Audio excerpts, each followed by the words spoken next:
This is Michael Popok, Legal AF. We got a brand new PAC that was created for Donald Trump, and we got Elon Musk, who basically lied several months ago when he said he was not going to contribute to either the Biden or the Trump campaign. He's done exactly that, and we'll find out even more on July 15th when new reporting comes out about this shadowy PAC created in Texas by self-proclaimed constitutional law expert Chris Gober out of Austin, Texas. All we know about the PAC so far, it was created in effectively in May, and now it has obtained a substantial investment, a substantial donation from Elon Musk of Tesla fame and Starlink fame. Again, back in March, after meeting with Donald Trump to try to calm investor issues and issues on people that use X, Musk said point blank, I am not contributing to either campaign. So the way he's going to get around that is that he's made his multi-million-dollar donation, we can presume, to a PAC, America PAC, formed by Chris Gober, who is allowed to work in conjunction with the Trump campaign based on a recent ruling of the United States Supreme Court to do one thing in particular: voter outreach, voter registration, and to try to promote the use, get this, of mail-in ballots, absentee ballots, and to have a plan on Election Day.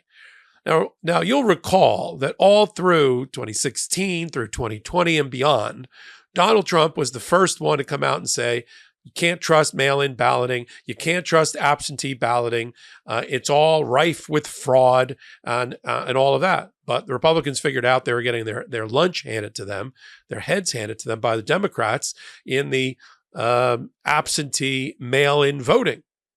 And so they're trying to chip away at that advantage. And they're using a PAC, a super PAC like America PAC, again, popped out of nowhere, and apparently, according to the New York Times and other reporting, has already spent about $16 million. It's only been around a couple of days, and now it's just got replenished its accounts, and therefore Donald Trump with millions more likely from Elon Musk. It also means that for every dollar the PAC can pay to promote Donald Trump and Donald Trump's candidacy, it's one less dollar the Republican National Committee and the campaign has to spend. So even though there's not supposed to be coordination between the campaign and the PAC, the super PAC, except when it comes to voter registration and field operations to get people to vote and get out the vote, everything else is supposed to be independent. So when you see an ad for Save America, or I'm sorry, the America PAC running for Donald Trump, that's not supposed to be coordinated with the Trump campaign. They're not supposed to coordinate how much to spend, where to spend, the type of ad, digital media versus social media versus good old-fashioned radio versus good old-fashioned newsprint. They're not supposed to coordinate any of that. But of course, America PAC is using consultants that have worked directly for the campaign and other campaigns. Chris Gober is an interesting cat. Don't know much about him, except he appears regularly on Fox News as some sort of self-proclaimed constitutional scholar. Here's a clip. Chris Gober, a constitutional law attorney who has worked for the Republican National Committee and the Department of Justice. So last Monday, you probably know this, that Trump's attorney, Todd Blanche, told the court there's nothing wrong with trying to influence an election. It's called democracy. Is that true? Is that constitutional? Yeah, absolutely. Is it a crime?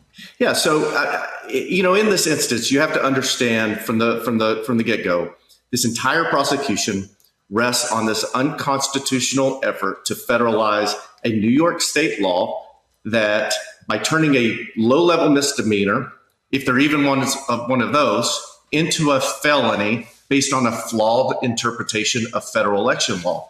And a lot of people look at this and look at the payment, say if it did occur, that it had an impact on Donald Trump's chances to be reelected. But the Federal Election Commission's test and federal law's test on determining whether that payment would in fact be impermissible or not is not based on whether it could actually have an impact on an election. Instead, the Federal Election Commission looks at it and says, is there any other reason other than the election in which somebody may want to make that payment? And in this case, that's undeniably yes. We've heard instances of Donald Trump making other settlement payments in the past. And so the facts really, and the evidence is there, that there were other reasons other than to impact the election for him to make this payment, if that were the case. So I know as well as the next guy that sex life is important, but your schedule is busy. You don't have time to go to a doctor's office to get treated for ED. Through HIMS, you can get a personalized ED treatment without stepping foot outside your door. HIMS is changing men's healthcare by providing access to affordable sexual health treatments, all from the comfort of your couch. HIMS provides access to a range of doctor-trusted ED treatments such as chewable hard mints, proven treatments like Viagra and Cialis, or their generics, for up to 95% cheaper. The process is simple and 100% online. No uncomfortable doctor's visits. Just answer a series of questions on their site, and a medical provider will determine the right treatment option. If prescribed, your medication ships directly to you for free. No insurance is needed. Pay one low price for your treatments, online visits, ongoing shipments, and provider messaging. HIMS has hundreds of thousands of trusted subscribers. So if ED is getting you down, it's time you find the option that works for you. Start your free online visit today at hims.com/legalaf. That's HIMS.com/legalaf for your personalized ED treatment options.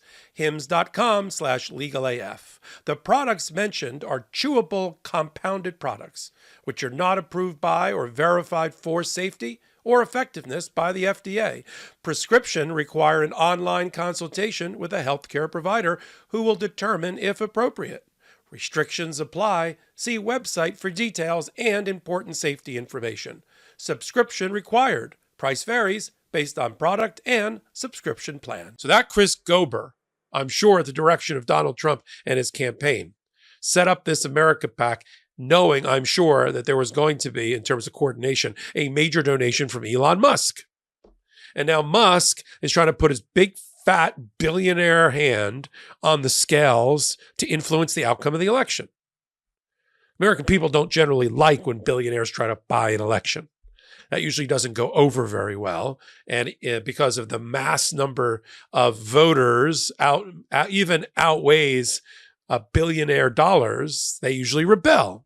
And we'll have to see now what we're going to do when the number one billionaire on the Bloomberg scale at weighing in at $263 billion of net assets, Elon Musk puts his big fat thumb and wallet and bets it on Donald Trump. I would love to give you more information about the America PAC. From what I can see right now, I don't know anything about its board of directors, and neither does anybody else. I don't know how Alina Habba is involved with it. I don't know. All I know is Chris Gober used to work for Ted Cruz and has some sort of media and strategy company. And the bulk of the money they're spending right now, until they get the Musk dollars, the Musk bucks, has been spent in field operations, opening up field operations, phone banks, and aimed at voter registration. And aimed at digital media, which is relatively easy to get up and running, and all of that. That's what they're focused on. Now, if that focus change, once their coffers are replenished with new Musk bucks, we'll have to follow. We'll have to follow the money. Okay? This is the Supreme Court and Citizens United, who allowed dark money to enter into the campaigns at an unlimited amounts because they declared it First Amendment right of a company or corporation or a PAC to donate. And now we see what's happened to our elections. You need $200, $500, $1 billion to run for office. And with it, you're beholden to all the people, of course, that have given you money. Now, Elon Musk is not an altruist. He's a businessman. He's transactional. And so he's getting something in return. He thinks it's better for him, just like the oil and gas industry thinks it's better for them to have Donald Trump in the White House. I wonder why that is. Especially when Joe Biden has been a big promoter of electric cars. I mean, Biden has been clear. He's not a Musk fan. He's an electric car fan, and he's complimented Musk for building pretty good electric cars. I got my own opinions about Tesla.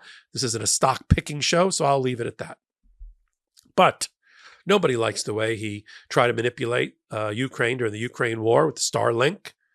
No one likes the fact that there are major military assets in the hands of civilians. In this case, Elon Musk, who built his own satellite network, which unfortunately outmatches anything that the military has been able to put up for the United States. And now he's decided, let me interfere with elections. Let me donate as much money as I can to a shadowy organization that nobody knows anything about, who's going to reveal its first donor list in about 3 or 4 days on the 15th. And I'll be able to report more on that then. But what we've got right now is the about face by Donald Trump, which we reported on here on the MeidasTouch network, I don't know, a week or two ago, where suddenly he started running ads and running videos, including on the America PAC website, saying early voting's important, mail-in voting's important, absentee voting's important. I thought it was stop the steal, Donald. I thought you thought that every election, including the one that your head of cybersecurity for election integrity said was the most secure election in history, the 2020 election. I thought that's because of all of the outcome dispositive fraud in absentee ballot voting, absentee voting, and mail-in voting, and early voting. I thought that was the problem. But no, because he knows he didn't win on that. And so he's going to have to try to grab some of that early voting advantage that Democrats usually have, because Democrats are not afraid of voting early, absentee, or mail-in. They know their vote's going to count either way. A vote is a vote is a vote. The quality of the vote isn't changed by how it's delivered to the ballot box. It's ludicrous, especially for somebody like Donald Trump, who every year, whenever he got around to voting, and that wasn't that often, he voted by, wait for it, absentee or mail-in voting. Right. And so I think the purpose of this hot take is to talk about Elon Musk, who put himself on the sidelines and said, don't worry, I'm not picking sides here. I'm not donating to the campaign. Listen to that choice of words. I'm not donating to the campaign of Trump or Biden. Right, he donated to a PAC that works closely in coordination with the campaign. And every dollar they spend is one less dollar the campaign has to spend. So if he puts 30, 40, 50, $100 million, right, which he can do with one stroke of a pen, that's his walking around money. That's his chump change. That's his folding money, as my grandfather used to say. He can help change the outcome of the election. The question for the audience is, are we going to let billionaires determine who our next president is, especially when they're placing their money on a convicted felon, on somebody who's been an adjudged rapist? Is that what we're doing? So we're going to continue to follow the America PAC, and when it makes its final donor list public, which they have to do, and I'm sure we're not just going to see Elon Musk there. I mean, Donald Trump is busy courting industries to support him, oil and gas, energy, telling them they should donate billions of dollars to him because the first thing he's going to do is deregulate. There's a reason that at the end of July, when he finally gets around to announcing who his new vice president pick is going to be, they're going to be doing that, in front of the oil and gas industry. What does that tell you about the candidacy of Donald Trump and where Elon Musk is placing his bets? We'll continue to follow it on the MeidasTouch Network and on Legal AF, Wednesdays and Saturdays at 8 p.m. Eastern Time. And then on hot takes like this one that I do, Michael Popak, about every hour here on the MeidasTouch Network. And you can follow me on everything social media, MS Popak, and then over on playlist and contributors on MeidasTouch YouTube channel. Under Michael Popak, you'll find my entire body of work. So until my next hot take, until my next Legal AF, this is Michael Popak reporting. Heary, heary, Legal AF Law Breakdown is now in session. Go beyond the headlines and get a deep dive into the important legal concepts you need to know, and we discuss every day on Legal AF. Exclusive content you won't find anywhere else, all for the price of a couple of cups of coffee. Join us at patreon.com/legalaf. That's patreon.com/legalaf.